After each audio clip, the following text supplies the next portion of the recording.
Good morning students. आज का हमारा टॉपिक रहेगा मीन। स्टैटिस्टिक्स का पहला टॉपिक यूनिट 4 का। मीन एक्चुअली में एवरेज से ही कहा जाता है।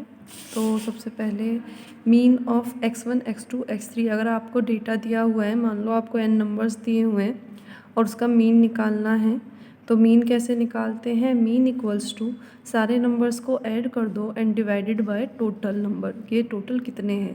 1 2 कितने हैं? n है, तो डिवाइडेड बाय n। तो जैसे फाइंड मीन ऑफ, यहाँ पे आपको डेटा दिया हुआ है। ये डेटा किसी भी चीज़ का हो सकता है, बच्चों के मार्क्स का हो सकता है, या फिर किसी फ्रीक्वेंसी का हो सकता है, किसी भी चीज़ का हो सकता है। ठीक है, तो यहाँ पे आपको कुछ डेटा दिया हुआ है, मार्क्स का लगा लो, आपकी कुछ बच्चों के मार्क्स दिए हुए हैं और उसका निकालना है मीन। तो यहाँ पे सबसे पहले जितने भी हैं, तो एक्स बार इक्वल्स टू, ये हमारा फॉर्मूला है, एक्स बार इक्वल्स टू जितना भी हमारे पास मार्क्स दिए हुए हैं उन सबको ऐड कर लो एंड डिवाइडेड बाय टोटल। ये कितने हैं काउंट कर लो, 1 2 3 4 5 6 7 8 9 10 11 एंड डिवाइडेड बाय 11। सबको ऐड कर लो और डिवाइड बाय 11 कर लो, आंसर विल बी 50.1। नेक्स्ट हमारा आता है व्हेन फ्रीक्वेंसी इज़ गिवन। देखो बेटा, डेटा ना 3 तरीके से गिवन होता है।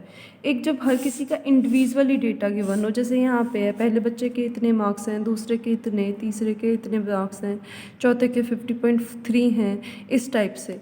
एक होता है जब आपको थोड़ा कॉम्बिनेशन में डेटा गिवन होता है। कॉम्बिनेशन में डेटा गिवन होने का मतलब है, जैसे हम यहाँ पे क्वेश्चन देखते हैं, calculate arithmetic mean for the following data.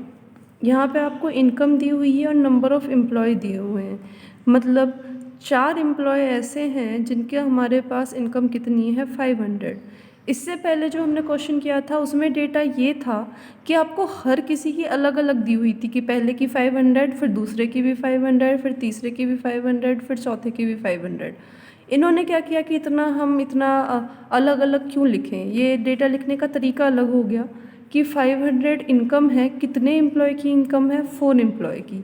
तो ये जब आप कम्बिनेशन कर देते हो कि 4 की 500 है, तो नंबर ऑफ़ स्टूडेंट्स या फिर नंबर ऑफ़ एम्प्लॉय, इसको एक्चुअली में हम अपनी लैंग्वेज में बोलते हैं फ्रीक्वेंसी, दैट इज़ FI। ठीक है, तो 500 इनकम कितनों की है? 4। 520 कितनों की है? 10। 550 कितनों की है? 6 की। 600 कितने की है? 5 की।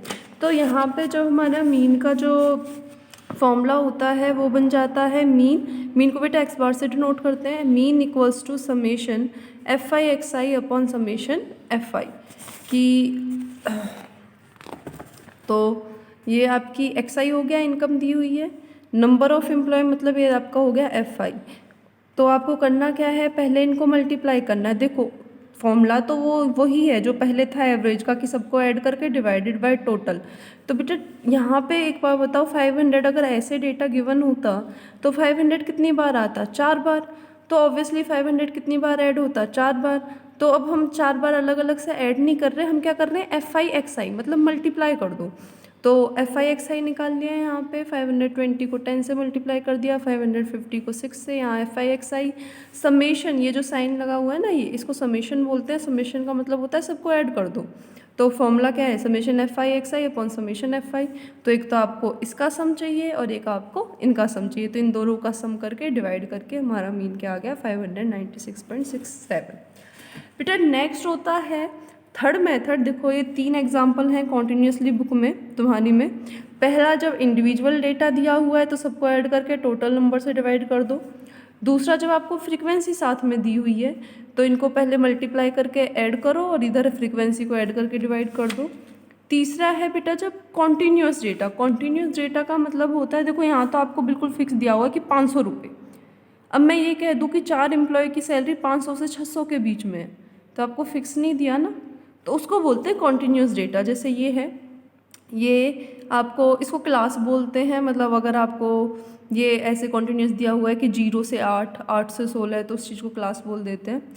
कि कोई बच्चे हैं, 4 बच्चे हैं, सॉरी फ्रीक्वेंसी 8 दी हुई है, 8 बच्चे हैं जिनके मार्क्स 0 से लेके 8 तक हैं। 7 बच्चे हैं जिनके मार्क्स 8 से लेके 16 तक हैं। 16 बच्चे हैं जिनके मार्क्स 16 से लेके 24 तक है, मतलब उसने फिक्स एक चीज़ नहीं दी कि 16 बच्चों के 15 नंबर हैं, नहीं, उसने कहा कि 16 बच्चों के मार्क्स 16 से लेके 24 के बीच में हैं।